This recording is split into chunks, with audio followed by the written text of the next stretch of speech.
When the conversation about sales is propagated, I think something a lot of people are missing is the fact that gamers will behave very differently to specific games. For instance, I'm going to walk through how, as many people may point a finger at Xbox and Game Pass being this thing that cannibalizes sales, rather than actually pointing that this is a pro consumer and a second option, I think a much better option for gamers to be able to play games at a reduced cost. They sometimes don't realize that PlayStation's business pillar of exclusivity can also be accused of cannibalizing sales.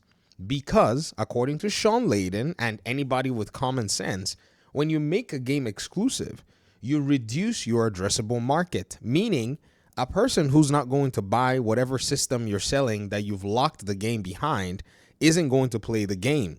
In fact, in some cases, maybe they want to play, say, another game on that system and you've locked maybe multiple games. They only have enough resources to go ahead and oblige you. In my case, I know it's Astral Chain and the Nintendo Switch. I remember I was going to buy the game at one point, but I bought the Switch for my kids, so I bought them their Zelda and their Mario games. When it came down to buying Astral Chain, I was like, man, I've gotten to the point where I'm just, I feel like I'm just spending more money just to play this one game for a platform that I'll probably never use. And I think there are gamers who actually see similar things. The other side in terms of PlayStation would be Concord versus Helldivers 2. Helldivers 2 is a live service game. PlayStation launched that game on PC and on their console on the day of launch. However, one of those games did very well, even to the point that it sold more than Horizon Forbidden West, which was a sequel to Horizon Zero Dawn, and basically carried PlayStation's first-party software to an impressive number of units that particular year. Concord, on the other hand, failed so poorly that even though it launched on the same platforms that Helldivers 2 launched, could not basically capture anybody and had to be delisted, basically removed, and refunds were given back after all of that spending was done to go ahead and pretty much develop that game. This is, in my opinion, two particular instances where gamers looked and said, well, we're going to behave differently for these two games. Whatever your, hypothesis or whatever you felt the problems with Concord were, it is those issues that had basically influenced the game and made for gamers to go ahead and behave differently to both games. Yes, Concord was launching as a hero shooter in a saturated market, but Helldivers was launching as a live service co-op game also in a saturated market, but it still was able to carve a niche that made it very successful.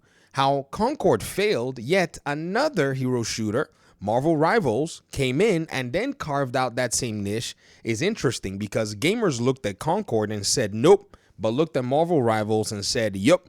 And regardless of whatever you want to say, whether it be exclusivity or whatnot, gamers will still behave a certain way to a video game. And if there's affinity, if they like the game, they're going to go ahead and buy the game, patronize the game. So at the end of the day, it really gives us this interesting contrast at the end of the day that if you want to go ahead and say that Game Pass will cannibalize sales because gamers would rather just subscribe and play the game, well, fine. Yes, some people will take that option, but keep in mind that the subscription service itself will fund the game itself. So the developers, usually having gotten a bag of some sort from Microsoft, are still on the upside and their sales still bring them what I think is a benefit. However, exclusivity does not afford them that same benefit. So their situation is actually quite dire. For instance, another PC game, or I guess I'll say another PlayStation exclusive game that they locked on their ecosystem that didn't have the chance that another game had, and that game was Stellar Blade. If anybody remembers, Stellar Blade was actually scheduled to show up on the Xbox and show up on PC when the game was first unveiled. However, somehow it appeared that PlayStation went ahead and captured the game, and according to Phil Rosenberg, who is basically a exec within PlayStation, he talked about how his team, who usually is very good at, finding gems within the gaming industry, was able to locate these games and was able to give them support. It ended up being that these games all became exclusive to the PlayStation platform. Some of the other games, like Genshin Impact, did well because it had multiple aspects to basically get, gamers from. Black Myth Wukong had a very strong launch on PC, but Stellar Blade, which reduced the addressable market and was exclusive to just the PlayStation, had what I think were low sales that did not match its potential, and even had its own developer on record saying that they hope that the Steam version would sell more copies than the PlayStation 5, version of the game.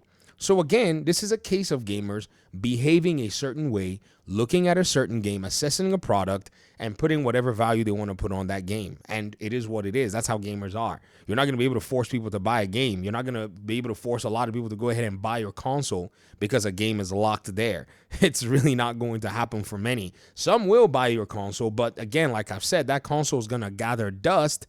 And if that's the only game they want to play on that platform, they will return back to their platform of choice at the end of the day. So we're still in that particular question when it comes down to it. If you go ahead and ask me, that this so-called talk about cannibalization of sales is one that really has to leap over customer behavior, because not only have we seen exclusive games which have succeeded, we've also seen games on Game Pass which have also succeeded as well. If this is something that the gaming conversation can acknowledge, I think the brain rot is going to finally just, pretty much walk away. Because, think about it. If it wasn't for the fact that there are people who feel the need to always sling shots at Xbox, we'd have sensible conversations.